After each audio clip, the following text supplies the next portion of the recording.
Good morning, everybody. Thank you for tuning in to the Orlando, Florida Real Estate Podcast.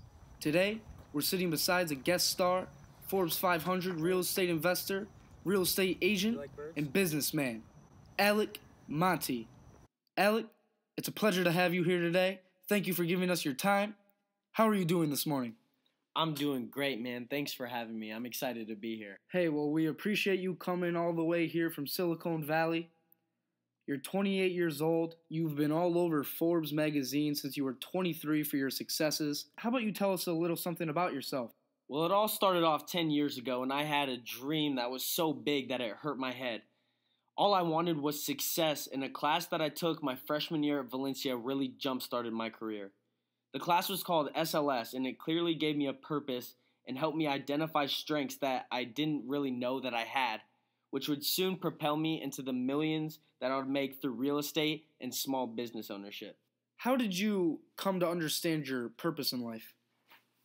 So after my first year at Valencia in that summer, I interned for April Properties, which is in Chicago, Illinois, and it was with my aunt because I called her and she was the most successful real estate agent I know.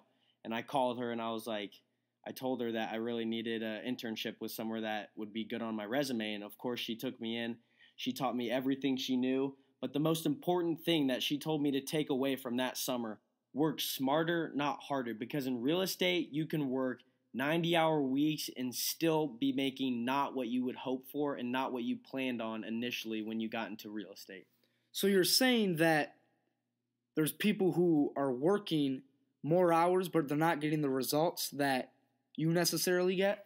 That's absolutely right. Especially with real estate, you have to know your market. You have to know, you just have to know the area that you're in. There's a lot of things that go into being smart about who you contact and what properties you engage in. So earlier this morning, you told me your top 4 values consisted of family, friends, health, and wealth. How is your purpose related to your values and your goals? So working smarter, not harder, relates to my values because with health especially, it's not easy to eat healthy every day when you work long hours and you're not home. It's really hard not to just stop by Subway and grab a sandwich. So I really focus on my health as much as I can. And then next after health, I focus on wealth because at the end of the day, I want to make sure my family and friends are financially stable. So providing for your family and friends is what makes your hard work feel like it pays off? Absolutely. So you're an extremely busy guy. I can't imagine what your work life looks like. Tell us about your average week. So in my average week, I probably spend 2 to 3 days inside of my business. And pretty much I constantly train my workers on communication skills and soft skills that businesses really look for in someone that they're interviewing and looking to hire. And the other days is I'm pretty much at my house making phone calls, talking to other real estate agents about things that are happening in the real estate world, especially networking. I network a lot. I go play golf with people that do real estate, with business agents. I have a good life. I can't lie.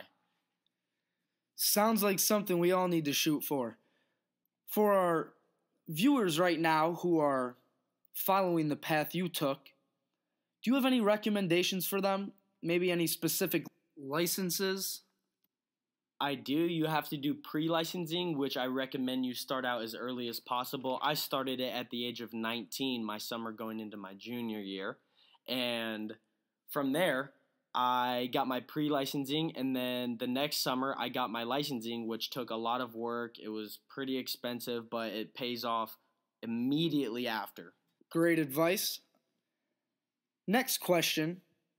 How do you run your business? How do you make sure everything's running effectively and efficiently?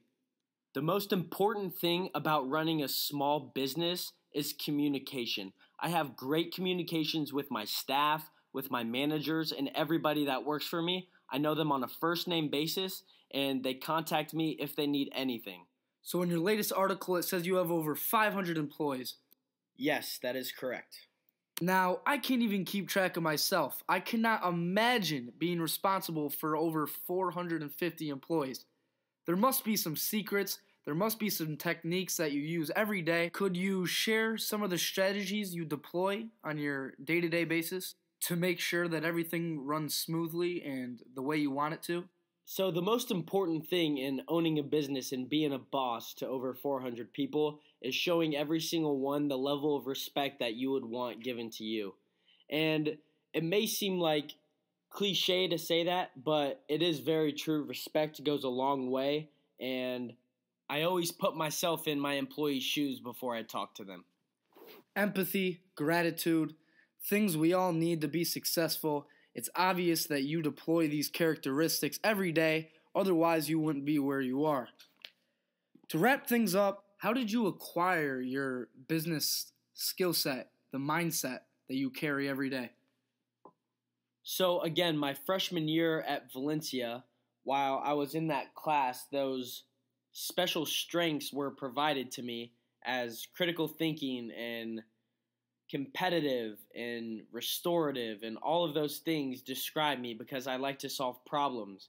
I like to compete for things, and that's what drives me every day. Wow. Thank you so much. Thank you for coming out all this way to give us your time, give us some wisdom. Ladies and gentlemen, that'll wrap it up for today. Alec Monty,